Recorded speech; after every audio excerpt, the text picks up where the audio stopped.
One of the most critical concepts for a Jew to understand is that Hashem meets out very exact life settings. Hashem custom designs for each individual a specific, perfect life for them. Not every human being is granted wealth, not every human being is granted health, because Hashem meets out the exact stage settings that a person needs to reach their level of perfection.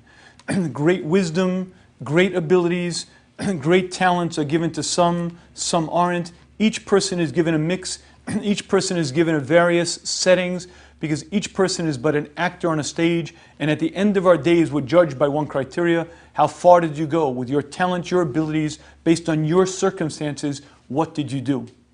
And this concept, I believe, is fundamental to understanding life.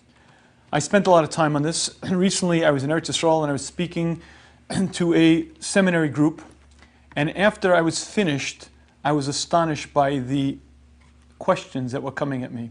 The first young woman said, "Rabbi, I hear what you're saying. It makes sense. And Hashem gives the person the perfect life for their growth. But how could I deal with it when I'm in such pain?" I was a little taken aback by that. The next young woman asked almost the same question. "I hear what you're saying, but I'm in so much pain and so much suffering. How do I deal with it?" It seemed that out of the 60 young women in the room, almost 40 of them had the identical question. But here was the strange part of it. These were regular, frum girls coming from intact homes. Someone was paying the huge sum of money for them to be in Israel in a seminary. These girls were not sleeping on park benches. They were not disadvantaged youth.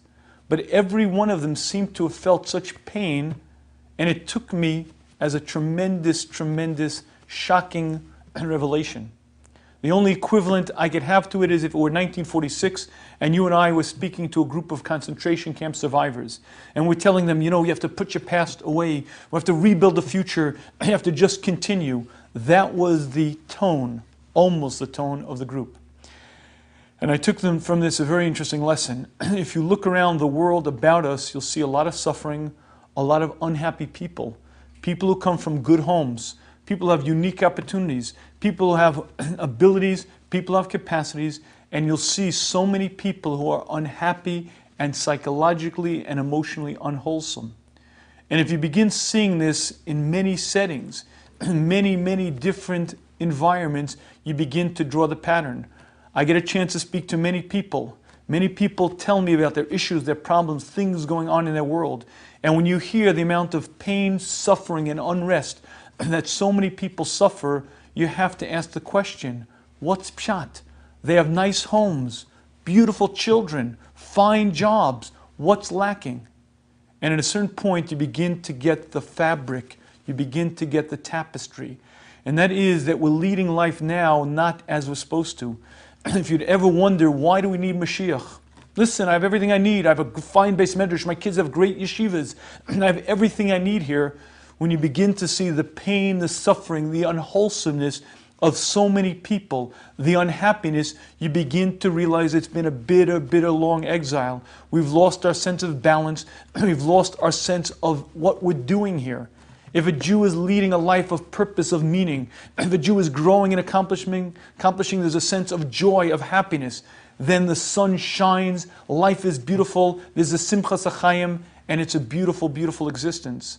But if you see so many people who are deeply, deeply unhappy, what that's indicative of is a tremendous lack of understanding.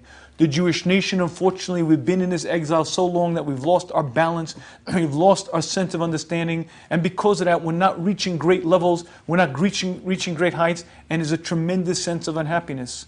One of the many reasons that we need to daven for Mashiach is exactly this. And if we can't bring ourselves to understand the many other reasons, just look at the pain, look at the suffering, know and understand that instantly, in a heartbeat, it changes. All the pain, all the suffering, all of that disappears, and the Jewish nation returns to our land in joy and simcha. We serve our Creator properly, leading a life that we're supposed to lead.